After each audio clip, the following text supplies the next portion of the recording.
Hi friends, welcome to delicious feast. இன்றைக்கி நம்ம என்ன பார்க்க போகிறோன்னா, என்னடா டிஷ்ஷை முன்னாடி பார்த்ததுமே உப்பு மிளகா எலுமிச்சை மரத்தெல்லாம் பார்த்ததும் எதோ சூனியம் பண்ண போகிறோன்னு நினைக்காதீங்க. இதை வச்சு தாங்க இப்போ நம்ம டிஷ்ஷு ரெடி பண்ண போகிறோம். லெமன் சட்னிங்க.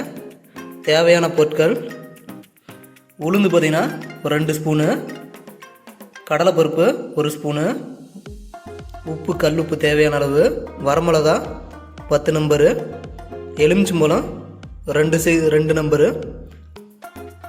வெந்தயம் சிறிதளவு, தாளிப்பு உளுந்து, கடுகு, கடலைப்பருப்பு, வரமிளகா.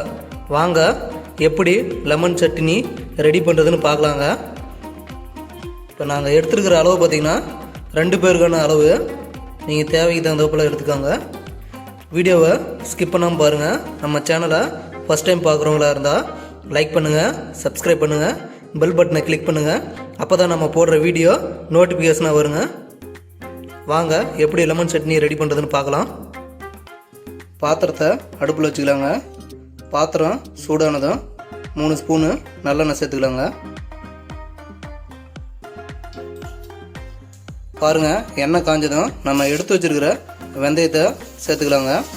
அது கூடயே நம்ம எடுத்து வச்சுருக்கிற உளுந்து சேர்த்துக்கலாங்க. கடலைப்பருப்பும் சேர்த்துக்கலாங்க. எடுத்து வச்சுருக்கிற வரமிளகாவை இதில் சேர்த்துக்கலாங்க. இதுலேயே கல்லுப்பு சிறிதளவு சேர்த்துக்கலாங்க. நல்லா பொன்னிறமாக வரவரலும் ஃப்ரை பண்ணுங்க. பார்த்திங்கன்னா நல்லா உளுந்தெல்லாம் வந்து பொன்னிறமாக நல்லா வறுபட்டு வாசம் நல்லா அடிக்குங்க. அது வரலும் நல்லா வறுக்கணுங்க. நல்லா வறுபட்டுருச்சுங்க பொன்னிறமாக.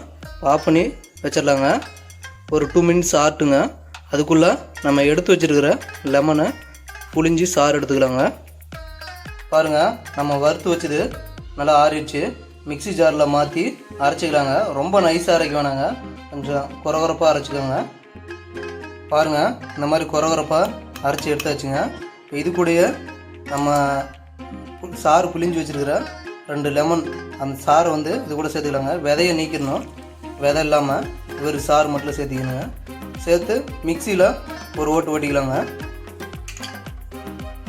பாருங்கள், இந்த மாதிரி அரைச்சி எடுத்தாச்சு.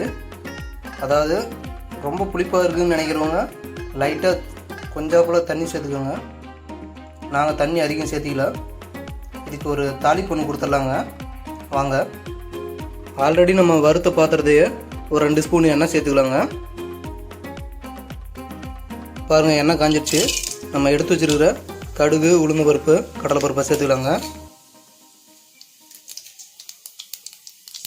கடுகு நல்லா பொரிஞ்சு வந்ததும் பூண்டு ஒரு கட்டி இந்த மாதிரி நசுக்கி போட்டுக்கலாங்க.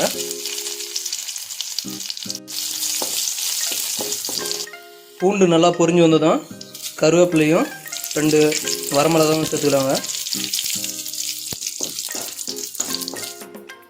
பாருங்கள், தாளித்து வச்சதை இது கூட சேர்த்தாச்சுங்க.